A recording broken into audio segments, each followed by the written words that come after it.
Para começar esse tema, eu creio que devemos pontuar algumas coisas. Primeiro, o maligno existe e ele governa o mundo paralelo ao mundo de Deus. A Bíblia diz: o mundo jaz no maligno. Quer dizer que o sistema que vive sem a submissão a Deus, ao Criador, o mundo rebelado, baseado em três fundamentos: o desejo da carne, o desejo dos olhos e a soberba da vida. Um mundo baseado ou formado dentro destas três bases. Aí você pode ver que as pessoas elas entram em problemas sérios, às vezes, por causa de dar vazão ou obedecer aos desejos dos olhos. Vê algo que ela lhe interessa, os seus olhos cobiçam, e então ela quer para si, custe o que custar. Esse exemplo nós temos basicamente lá no Éden, né? A Bíblia diz que Eva viu que aquele fruto era agradável aos olhos. Por ser agradável aos olhos, ela quis, né? E ela não mediu as consequências de ela dar vazão, né? Ou obedecer o desejo desse pilar, né? Que é o desejo dos olhos. Por causa do desejo dos olhos, então houve toda uma consequência terrível, né, lastimável aí, que afetou toda a raça humana. Assim é hoje.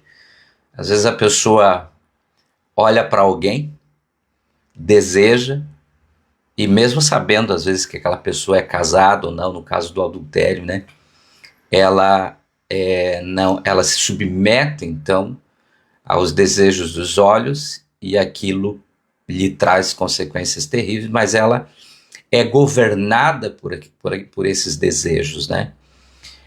Os desejos da carne, que aí entra aquilo que traz a satisfação daquele prazer imediato, né? Governando a área sexual, a área dos prazeres, né? Da dopamina barata, né? Então vem daí os vícios, os sentimentos ruins, né? Aqueles sentimentos, por exemplo, de vingança, de ódio, de rancor, de ciúmes, de inveja, essas coisas todas de uma maneira ao ponto de governar a pessoa, de dominar a pessoa. O desejo pela bebida governa aquela pessoa e a arrasta para o vício da bebida, pelo cigarro, pela droga. Ela é tão dominante que ela escraviza a pessoa. E a soberba da vida, que é a altivez de espírito, né, do homem, né, do homem caído, esse desejo de ser o mais poderoso, notável, esse desejo de ser Deus, né? A todo custo quer aquilo que a vida pode lhe oferecer para que ela sinta-se superior aos outros ou igual àqueles que ela, às vezes até inconsciente, deseja ser, né? Deseja ser como, né? Então aí se o vizinho comprou um carro zero, ela também quer, independente do que isso vá trazer de consequência para a sua vida, porque ela não consegue medir, aquilo é mais forte do que ela. O desejo de ter, de ser, isso também está na área da mentalidade da pessoa. Existem pessoas com uma mentalidade muito fixa, não mudam o pensamento, elas não estão dispostas a mudar aquele tipo de atitude que Na verdade, a sua atitude é somente arrastada por um pensamento fixo que ela tem. E a gente vê muito isso, né? Prejudica às vezes a família, a sua própria vida, aonde talvez ela poderia ir em Deus e ser usado dentro do propósito de Deus na sua vida na terra. Às vezes perde-se tudo isso porque a soberba, né, de fazer valer o seu posicionamento, a sua ideia. Então, essas coisas também estão no âmbito das ideias, dos pensamentos, incapazes de colocar esse pensamento na mesa, medi-los em relação, né, colocar em paralelo com aquilo que Jesus ensinou, aquilo que está na palavra de Deus. É isso que a Bíblia chama de mundo. O amor a isso, aqueles que são governados por esses três pilares aí: soberba da vida, desejos dos olhos, desejo da carne, né, da natureza adâmica. Estes são aqueles que são conduzidos por um sistema paralelo. Aí nestas coisas há a influência maligna. Paulo disse assim, que nós não podemos e nem devemos subestimar as ciladas do maligno. Então, existe sim uma influência maligna na terra. Paulo vai dizer também que a nossa luta, ela não é contra carne e sangue, mas contra potestades, hostes espirituais, infernais, nas regiões celestiais, tá? Nas regiões celestiais. Obviamente, Paulo estava escrevendo uma carta aos Efésios que já tinham um conhecimento de Deus, uma fé já fundamentada ali em Jesus. Existem inúmeras outras referências na Bíblia acerca desta movimentação, né, de espíritos malignos, como, por exemplo, nos dias de Jesus, ele expulsou espírito de enfermidade, espíritos atormentadores, verdugos. Eles existem sim, mas há uma diferença muito grande da influência desses demônios, de Satanás, na vida de pessoas que são movidas e escravizadas pelo mundo, né?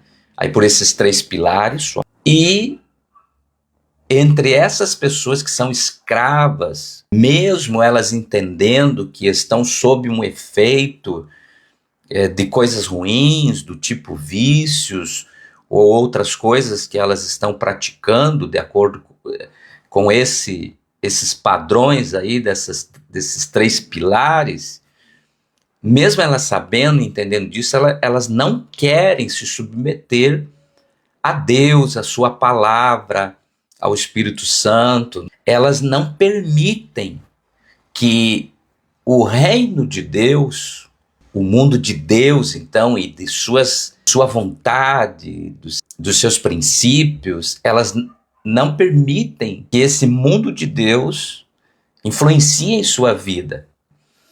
Então, há uma diferença de poder de atuação, de efeito desses espíritos demoníacos, do próprio diabo, na vida dessas pessoas e na vida daqueles que se submetem a Deus.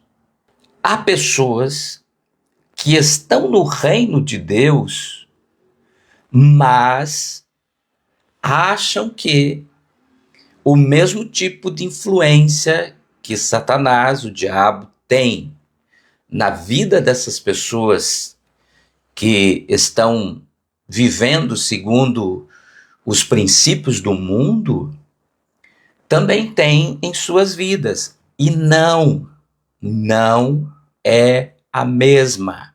Uma segunda coisa é o seguinte: as pessoas tratarem Satanás, o diabo, como um outro Deus, que vive em guerra ali com Deus, o Deus criador, né? Para ver quem ganha. E não existem dois deuses. Há um só Deus. Não há dois deuses. Então, Satanás, o diabo, ele não é um outro Deus. Quando o Lúcifer, o anjo de luz, se olhou e a sua soberba aflorou, então a Bíblia diz que ele quis sentar no trono do Altíssimo, e aí, antes de sentar, ele foi expulso. Então, ele não é Deus, ok? Ele é um anjo decaído, que caiu da sua condição de anjo. Então, nem mesmo como anjo, ele pode agir. Quando a Bíblia refere-se a ele ao anjo, a Bíblia diz assim, ó, que ele se disfarça. E em algumas ocasiões ele se apresenta como anjo de luz. Como? Não sendo e nem tendo tudo que um anjo de Deus tem, né? Em autoridade, em poder. Se você até hoje pensava assim, pare de pensar. Ele perdeu o seu lugar. Ele decaiu, ele foi reprovado, ele saiu daquele lugar de autoridade e poder que ele tinha. Ele não é um outro Deus. Ele é um anjo decaído da sua posição. Então, essas duas coisas importantes que eu gostaria de hoje observar com você. Primeiro, a ação, o efeito da ação de Satanás na vida daqueles que andam segundo os caminhos de Deus não são da mesma maneira. O que ele pode fazer com uma pessoa governada pelo mundo, descrente em Jesus, na sua obra na cruz, é diferente daquilo que ele pode fazer, né, na vida de um crente. Ok? Vamos focar então na vida daqueles que creem em Deus. O que Satanás pode fazer na nossa vida? O que ele pode fazer? Olha que versículo tremendo. Aqueles que são nascidos de Deus, o maligno não toca. Não toca. Então, é óbvio. Vocês lembram da conversa de Jesus com Nicodemos, né? Nicodemos disse, Senhor, eu oro, né? Nicodemos disse que, segundo o ofício, né? De quem ele era, né? Ali na cultura do judaísmo, jejuava 2 vezes por semana e orava 2 vezes por dia. Foi ter com Jesus, Jesus disse para ele, Nicodemos, embora você ore, embora você estude aí a Torá, embora você jejue, mas é preciso que você entenda uma coisa. O homem, ele precisa nascer da água e do Espírito. Ele precisa nascer de novo. Tinham suas vidas governadas até aquele ponto pela soberba da vida, pelo desejo dos olhos, pelo desejo da carne, e resolveram recolher tudo isso e passar agora a ser governado pela palavra de Deus, pelo desejo de Jesus, né?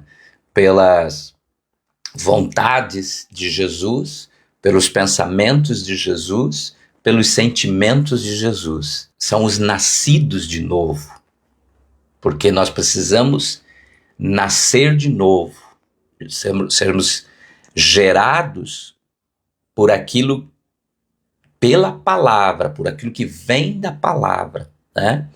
E do Espírito, que fala do Espírito Santo, que é o Espírito de Jesus habitando dentro de nós e nos revelando a sua palavra para que as nossas vidas vão tomando cada dia a forma do próprio Jesus, pelo entendimento e pela revelação da palavra, pelo ensino dele, que usa a sua palavra para ir nos moldando e nos deixando semelhantes, iguais a Jesus em nossas vidas. Ok? Então veja, voltando lá, aquele que é nascido de Deus, o maligno não toca. Ponto. Se o maligno não toca, ele não toca. Porque a palavra que está ali é tocar, no sentido de tocar em tua vida, tocar em teu corpo, segurar a tua vida, pôr a mão, te segurar, te matar. Ele não pode te tocar. Aquele que é nascido de Deus, o maligno não toca. Teu corpo, ele não pode tocar mais. Por quê? Porque Paulo disse assim, ó, vocês agora são templo, morada do Espírito. O Espírito de Deus habita em vocês. Vocês agora são, é o mesmo que Paulo tivesse dito usando aí um paralelo, fazendo um paralelo com o templo, né? Onde Deus habitava e o povo buscava a presença de Deus. Você é o tabernáculo onde está os santos dos santos. Você é um tabernáculo com corpo, alma e espírito, né? Então o teu corpo seria o pátio desse tabernáculo, a tua alma seria o lugar santo e o teu espírito, o santo dos santos. E é a morada de Deus. Você é a morada de Deus, a casa onde Deus habita.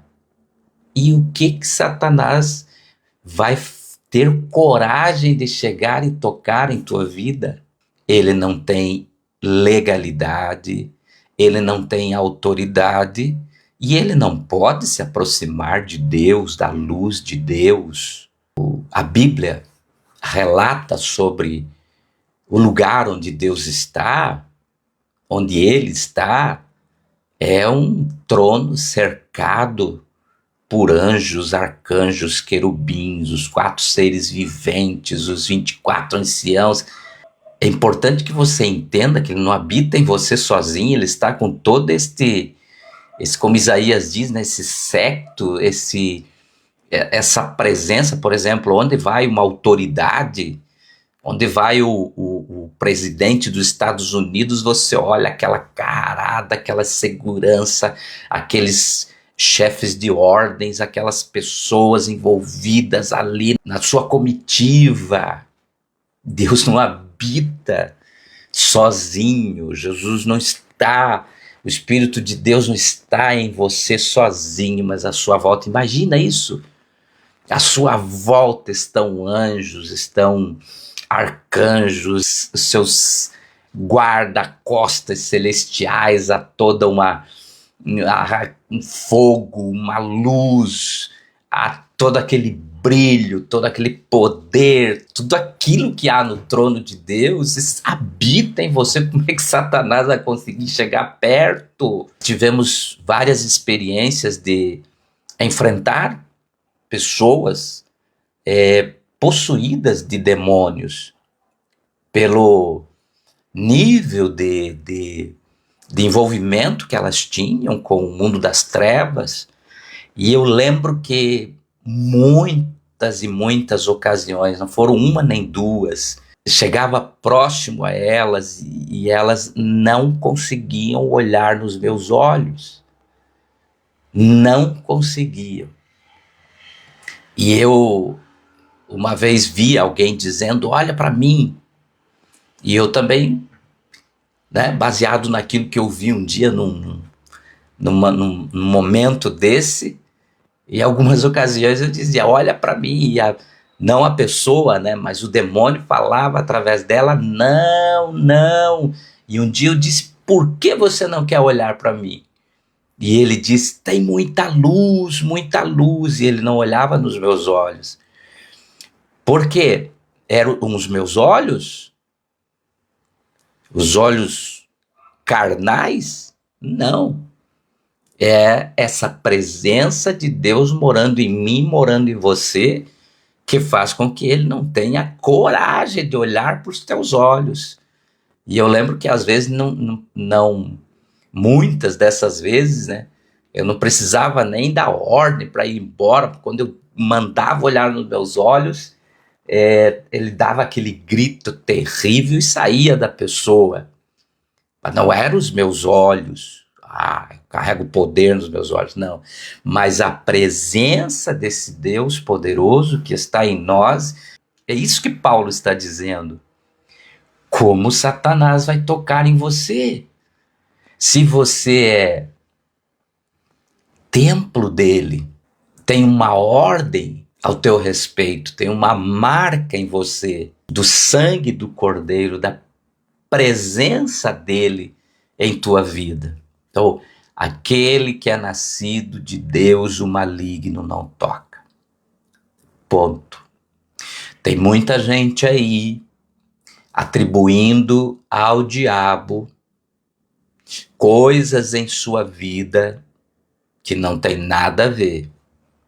E atribuindo ao diabo assim, não para rejeitá-lo, mas com certo medo. O diabo está me tocando. Nunca diga isso, porque o diabo não pode tocar em você, tá? Ele não pode tocar. Mas essas coisas ruins que acontecem em minha vida e tal, muitas destas coisas não tem nada a ver com o diabo estar em tua vida, tá? Muita dela. Então, como é que funciona isso, pastor? Vamos para o nosso segundo ponto aí dentro disso. Primeiro seria que o diabo não te toca. Se você é nascido de Deus, crê em Jesus, né, recebeu o seu amor, ele habita em você e o diabo não te toca. Não toca mais.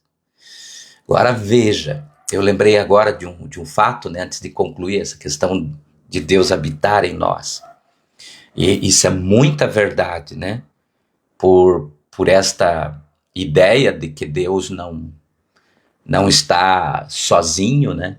Mas está com ele, né? Estão os seus anjos, estão serafins, querubins e toda sorte de glória, de beleza, de poder fluindo dele, do seu trono. Também esse fato que eu te falei, né, de algumas experiências, os demônios não olhar para aqueles que estão ali invocando a Deus, expulsando-os da vida das pessoas. Mas também tem um fato que eu até motivo você a ler, está no Antigo Testamento, no livro de Reis, quando um servo de Deus morreu, Eliseu, um dia alguém acabou caindo, um morto que estavam levando para um enterro, caiu no caminho e acabou caindo na cova de Eliseu. E os ossos de Eliseu estavam ali para fora pelo tempo, né, que haviam já enterrado Eliseu. E esse cadáver tocou o osso de Eliseu. Sabe o que aconteceu? O poder de Deus que ainda estava nos ossos de Eliseu ressuscitou esse homem. Então veja, e isso lá no Antigo Pacto, né? Que o poder de Deus descia para uma missão especial, uma tarefa especial, né? Na vida do homem, né? Depois se retirava. Mesmo Eliseu tendo morrido, a presença de Deus foi tão forte na vida dele que ainda ficou, né? Ficou glória ali, ficou poder ali impregnado nos seus ossos. Então veja, nós somos muito mais privilegiados do que Eliseu. Agora o Espírito Santo habita em nós, em toda força, em todo vigor, em todo poder, para sempre. Então, não há como o diabo nos tocar, tá? O diabo não pode nos tocar. O diabo não pode nos destruir. O diabo não pode nos matar. O diabo não pode nos tocar. O que é nascido de Deus, o maligno não toca, ponto. Ele pode tentar? Pode. Pode tentar. Mas não pode conseguir, porque não toca. Entende? Então, esqueça que o diabo pode vir sobre a tua vida, te matar, te causar um grande dano, te destruir. Não, ele não pode. Mesmo porque Jesus não habita em nós por momentos, né? Ou existem épocas propícias para Deus habitar em nós, e existem épocas que ele se afasta de nós, não. Qual foi a promessa de Jesus? Do próprio Jesus, hein? Em Mateus 28, eis que estarei convosco todos os dias até a consumação dos séculos. Então, ele não te deixarei e nem te desampararei. Era a promessa, né? E cumpriu-se em Jesus. Estou convosco. Aí Paulo vai falar, de glória em glória somos transformados. Aquele que habita em vós, né? Aquele em cuja presença estamos. Então, depois que você se converte, nunca mais Jesus te deixa. Estará contigo todos os dias até a consumação dos séculos. Ok? Tá. Creia nessa verdade, por favor, por teu próprio bem. Porque a Bíblia fala que cada um vai andar na luz que tem. Se você tomar isso como luz para a tua vida, então o maligno realmente não te tocará, tá bom? Então, o segundo ponto. Então, por que Paulo nos avisa para tomar cuidado? Cuidado com as astutas ciladas do diabo. Então, veja o que eu falei antes de concluir esse primeiro ponto. Ele pode tentar? Pode. Ele pode armar ciladas. Mas em que âmbito? Em que âmbito? Em que aspecto? E aí nós vamos entender. Ok? Paulo também vai falar o seguinte: Em Efésios 6, aquele texto que nós lembramos aí no início, revesti-vos de toda a armadura de Deus para que possais estar firmes contra as astutas ciladas do diabo. Ok? Ah, então o diabo arma ciladas? Sim, ele arma. Ele arma ciladas. Agora, armar ciladas? Qualquer um pode armar. Nós armávamos arapucas para pegar os sabiás lá no sítio, né? Tomara que ninguém do IBAMA esteja assistindo. Nós armávamos mundés, arapucas, armávamos espingardas no meio do mato, armávamos laços para pegar as caças. Mas armar armadilhas, esparrelas, não significa que se pegue a presa, que possa se pegar, né? Se esta presa for astuta.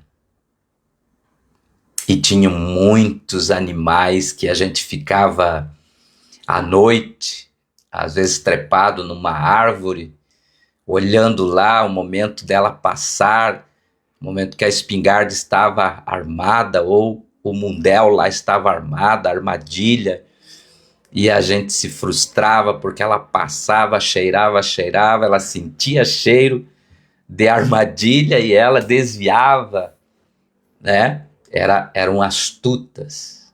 Por isso Jesus disse assim, vocês precisam ser astutos, simples como a pomba, né? E astutos como a serpente, tá? A sabedoria de Deus, ela é essa arma na nossa vida para que estas esparrelas, estas armadilhas não tenham efeito sobre as nossas vidas. E quais são e em que âmbito, né, em que lugar estão estas armadilhas? Qual é que material e em que lugares essas armadilhas são armadas? Veja, Paulo fala do quê? Nossa luta não é contra carne e sangue, mas contra esses espíritos, potestades, principados, toda hoste do mal nas regiões celestiais. Então veja, onde Satanás arma as suas armadilhas é no âmbito espiritual, tá? No âmbito espiritual. E aí Paulo vai falar o seguinte, Paulo vai dizer assim, que as nossas armas, elas não são carnais, mas poderosas, espirituais, poderosas, 1 Coríntios 10, poderosas em Deus para destruir sofismas e todo tipo de pensamentos que se levanta contra Deus. Olha aonde está a guerra espiritual. Ela não é física. Ela está...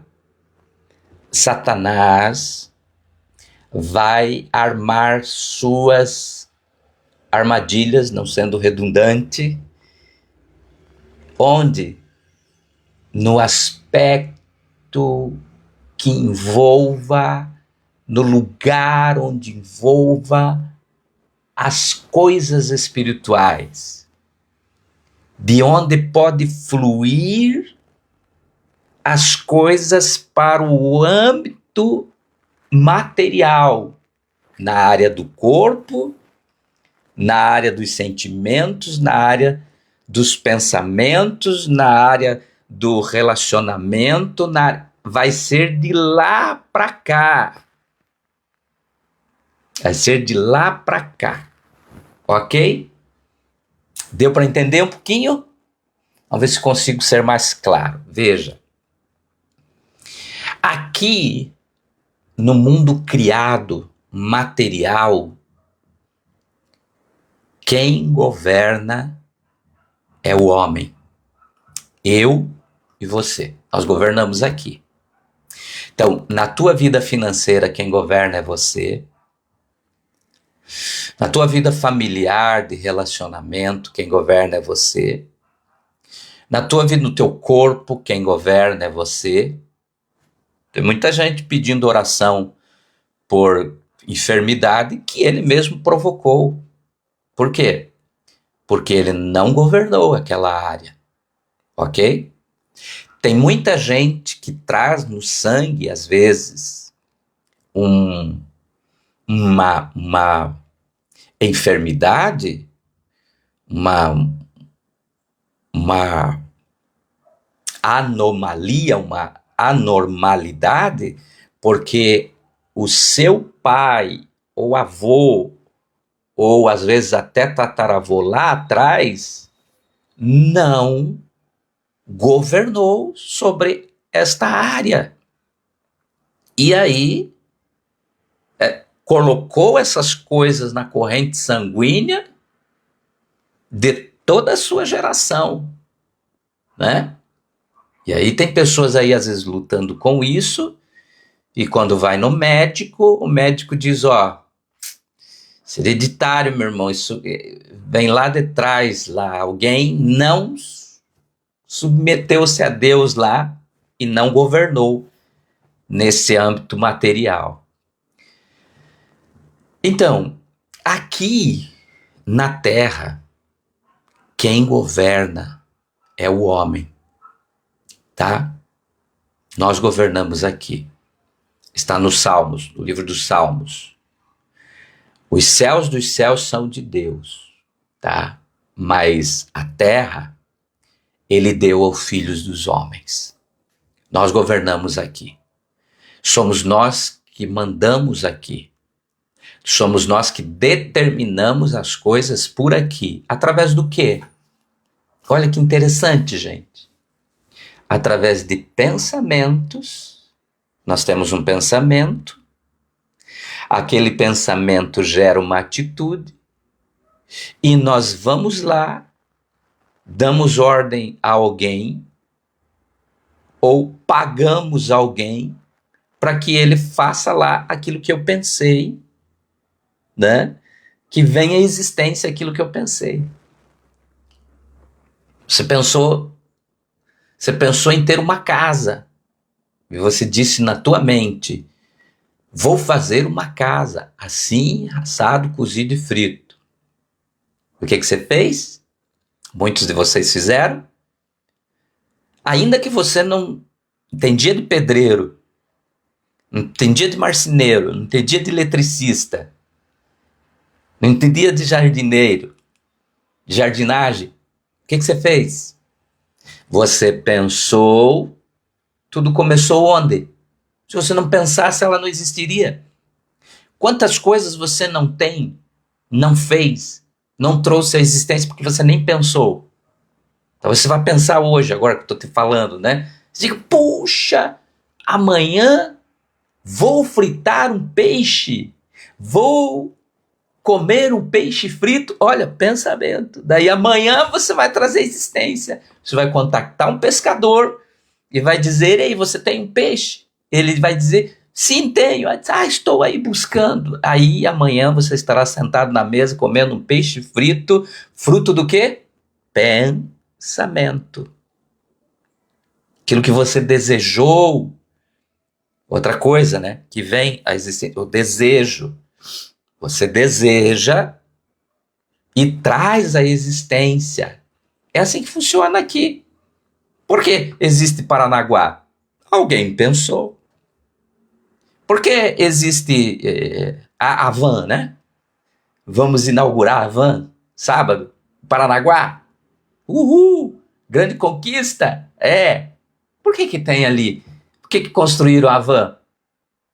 Alguém desejou ou pensou: eu vou construir uma van em Paranaguá. Deve ser desse tamanho, numa avenida. E aí o que essa pessoa fez?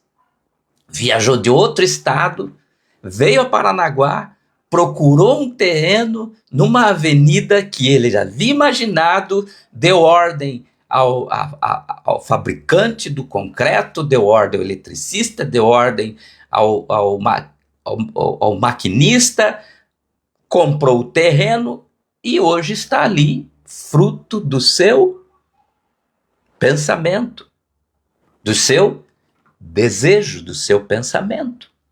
Ok? Então, que interessante, né? Já tinha pensado nisso?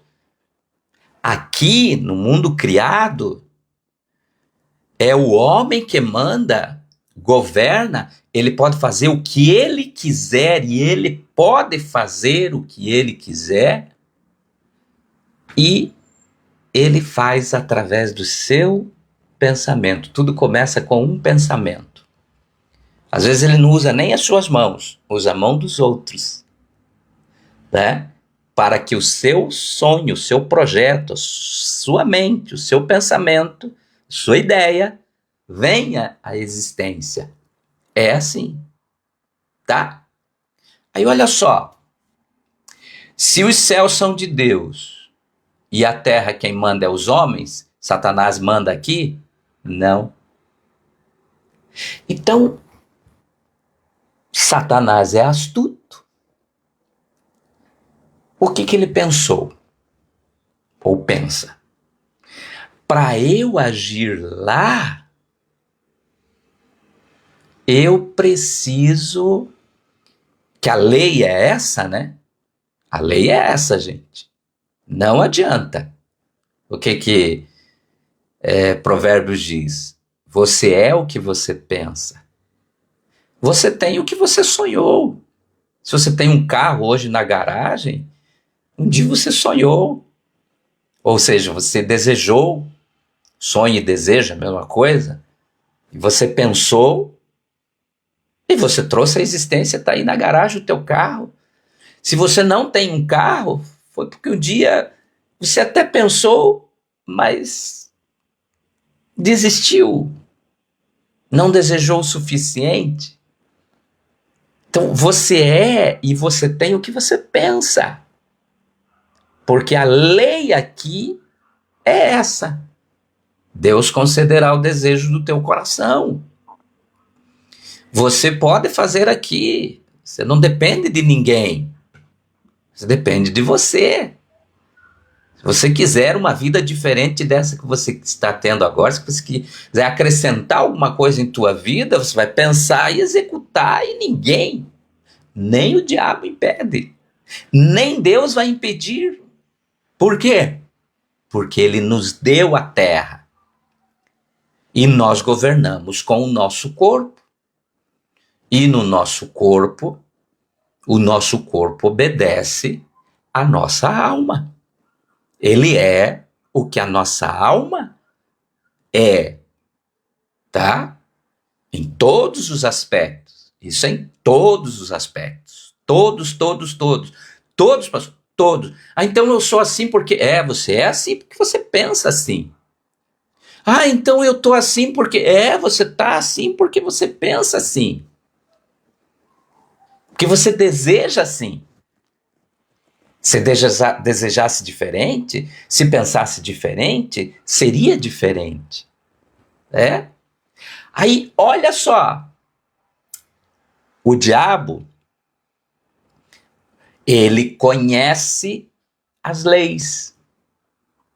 Então, para ele atuar no mundo físico, material, humano, ele sabe que ele tem que usar as leis que proporcionam isso. E aí, onde ele vai agir? Na mente, no pensamento. Aí Paulo vai falar dos ardis de Satanás, das setas do diabo. Ardis são setas que têm fogo na ponta. Flechas que os romanos usavam para pôr fogo num vilarejo, incendiar um vilarejo. Então tinha aquelas flechas com aquelas setas, aquelas flechas com fogo nas suas setas, os dardos inflamados do maligno.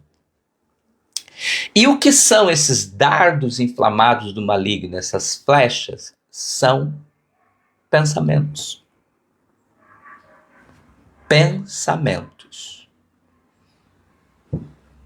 Pensamentos que geram sentimentos, que geram vontades, que geram emoções.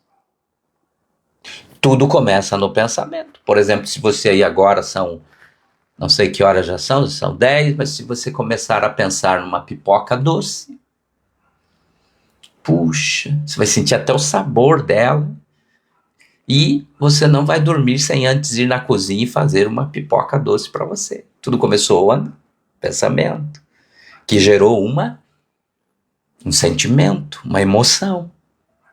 Ok? Então, qual é o campo de batalha? É aí. Aí na vida do que crê em Jesus? Sim. Então, ele virá com setas, pensamentos, que vão gerar emoções, que vão gerar desejos, vontades. E então, se colocado em prática, vai gerar aquilo que ele planejou que isso gerasse na vida do cristão. Mas veja, ele não tocou, ele sugeriu, ele jogou. E aí, ele vai fazer você fazer? Não. Você mesmo acaba fazendo. Eu vou te dar um exemplo prático para encerrar. Eu quero voltar a isso, né? Vamos fazer Guerra Espiritual 2. Vou te dar um exemplo prático. Por exemplo, quando você duvida, a dúvida vem de onde? Dele. Ele põe um pensamento de dúvida. Se você desacreditar no que Deus falou em sua palavra, vai gerar sentimento.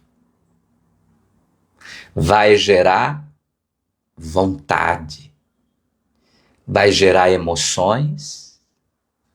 E aí você pode receber de acordo com a tua fé, porque tem a fé negativa também, né? Eu posso crer na desgraça, ao invés de crer na bênção. Entendeu? Existe a fé no sentido inverso, que é a incredulidade. Credulidade na bênção. E credulidade, crê na maldição. Então veja, mas pastor, então, mas não é assim como me falaram, que o diabo vem para cima da gente igual um vendaval e pá. Ele foi assim para cima de Eva? Foi assim que ele foi para cima de Eva? Não. Como que ele foi para cima de Eva? Atacou a sua mente, pôs Eva em dúvida. Ele disse assim: é verdade, Eva, que você não pode comer de nenhum fruto? E depois disse para ela: não, Eva, não, você não vai morrer. Você será como ele. Colocou a semente da dúvida. E aí? Não existe um relato no Gênesis de que o diabo se transformou numa serpente forte, num crocodilo, e pegou a mão de Eva e fez Eva pegar a semente, a fruta, e fez Eva engolir a fruta e fechou a boca de Eva para Eva engolir, e assim ele obrigou Eva. Não, ele nem tocou nela. Por quê? Porque ele não pode.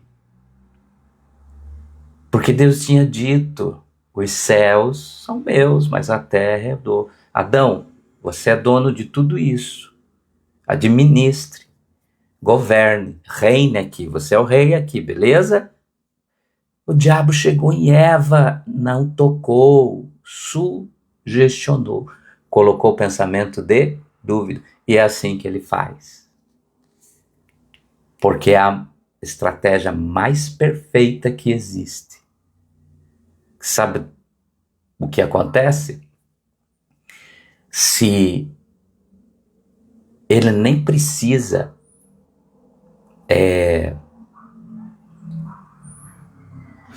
forçar nada, a própria pessoa.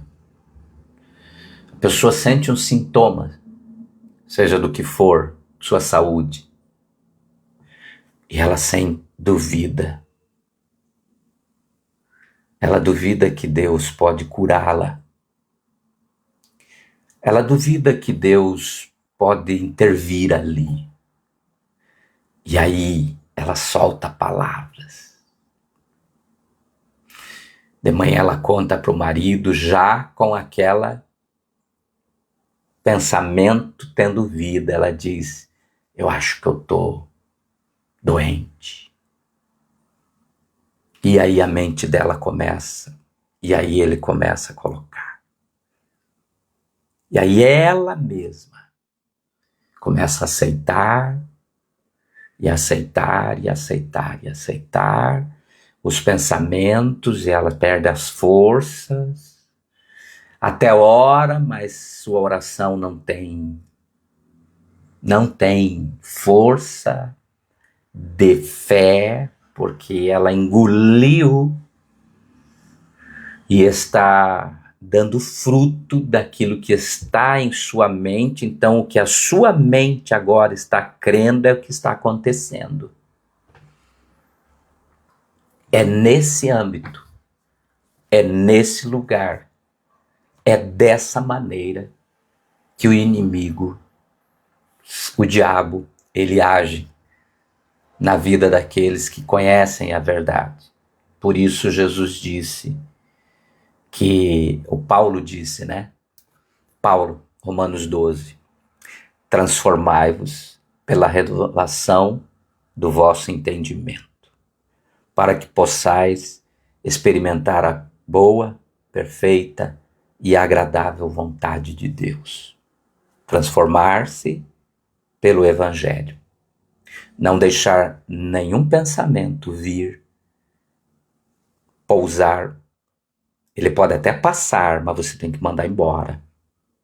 Isso não vem do Evangelho. Isso não vem de Deus. Isso não é meu. Isso é do velho homem. Isso não está na Escritura. As Escrituras dizem assim, e eu creio no que está escrito. Resistir ao diabo, ele fugirá de vós. É isso.